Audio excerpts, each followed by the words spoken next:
Welcome to Miles Manhua Recaps. Please be advised that spoilers are ahead, so proceed with caution. This video focuses on Chapter 9 of our narrative. If you have not yet viewed the earlier chapters, kindly refer to the link provided in the description below. Without any further delay, let's get started. The chapter opens with Snakey attempting to utilize his golden scales to deflect the attack from the snake catcher, believing that he cannot be captured by them. However, to his astonishment, the snake catcher's strike penetrates his golden scales and targets his body directly. The snake catcher clarifies that his spiritual treasure is of upper grade, indicating that Snakey, being at the mid-stage of cultivation, is unable to deflect it. This treasure is powerful enough to compel even a late-stage demonic beast to submit without resistance. Meanwhile, Snakey contemplates that since spiritual treasures are fundamentally governed by divine consciousness, he can employ his own divine consciousness. As the demon god cauldron materializes, Snakey declares his intention to eliminate the snake catcher's divine consciousness. Yet, even with the demon god cauldron, the snake catcher's attack begins to counter Snakey's divine consciousness, leading him to question the viability of his strategy. On the other hand, the snake catcher believes he has infused his divine consciousness into his beast-taming attack, rendering it virtually indestructible. He asserts that it cannot be eradicated unless a Foundation Establishment Realm cultivator intervenes, a feat that Snakey is unlikely to achieve.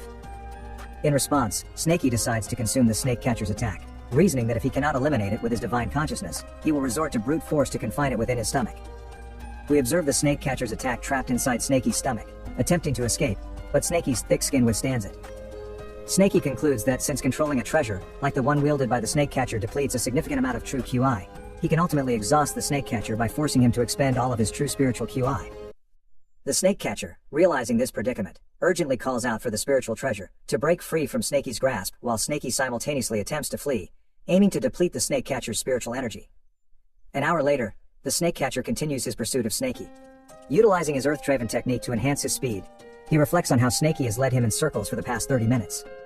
The confined terrain forces him to rely on this technique, which is rapidly draining his energy. He acknowledges that his true QI is diminishing quickly, and that he must conclude this encounter swiftly. He shouts at Snakey, demanding the return of his treasure, but Snakey persists in his evasive maneuvers. Observing that the spiritual treasure he has consumed is beginning to stabilize, Snakey deduces that the snake catcher is running low on true QI. He contemplates that he cannot sustain this endless flight, and must devise a plan to eliminate the snake catcher once and for all. For a demonic beast like himself, engaging in close combat with a human cultivator is the most effective approach.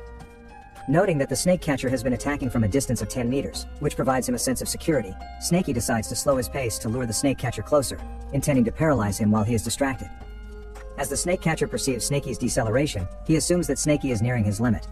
He begins to issue threats, declaring his intent to slice open Snakey's stomach and reclaim his beast-taming ring. He then launches an assault, referring to his attacks as celestial wind blades. However, Snakey employs the golden scales on his tail to deflect these strikes. Seizing the opportunity, Snakey prepares to counterattack, while the snake catcher questions the resilience of Snakey's scales, noting that his celestial wind blades, capable of slaying any mid-level beast, fail to even graze Snakey's form. In response, the snake catcher opts to change his weapon, drawing the snake-slaying sword. Upon activation, a massive phantom snake spirit appears behind him, warning Snakey that he should not hold it against him for being somewhat ruthless, as the sword has claimed countless serpents and demands a blood offering once unsheathed. Undeterred, Snakey charges forward, and the two engage in combat, with Snakey using his golden scales to absorb the snake catcher's strikes. The snake catcher is taken aback, realizing that his sword cannot penetrate Snakey's formidable scales. Snakey retaliates, sending the snake catcher sprawling, asserting that the snake-slaying sword is insufficient to breach his defenses. Now slightly injured from Snakey's counter, the snake catcher is astonished to find his sword damaged. Even as he channels his true QI to mitigate Snakey's assault, he still sustains injuries. Gazing at Snakey, who appears menacing, the snake catcher contemplates the possibility that this is no ordinary snake, but rather a dragon hatchling. He resolves to escape and reach the surface quickly, aware that they are underground in the Snake Valley. However, he realizes he has exhausted all his true spiritual QI, rendering him unable to utilize the earth-traversing technique. Just then, he spots an opening above and marvels at what he perceives as divine favor. Activating his wind-riding skill, he attempts to flee, determined to report the events to the sect leader. However, Snakey is already aware of his intentions, as the snake catcher finds himself ensnared in Snake's skin. He recalls Snakey shedding its skin earlier during its breakthrough and realizes that Snakey had orchestrated this from the beginning. As Snakey closes in, it swiftly tears off one of his hands. The scene shifts to Senior Sister Song and the remaining snake catchers, who are left in shock upon hearing their elder brother scream.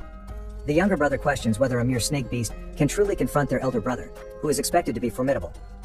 Before they can reach a conclusion, a tremendous explosion erupts nearby, revealing the elder brother fleeing and urging them to escape due to the presence of a dragon hatchling in the vicinity. Senior Sister Song wonders about the authenticity of the dragon hatching, explaining that it must be at least in the nascent soul realm to overpower their elder brother. The younger brother insists that they should flee together, reasoning that given their elder brother's condition, they ought to head in a different direction from him. Meanwhile, Snakey navigates through the opening created by the snake catcher's explosion, reflecting on his momentary lapse in caution, and recognizing that he cannot allow the snake catchers to escape, as it would likely result in significant trouble later.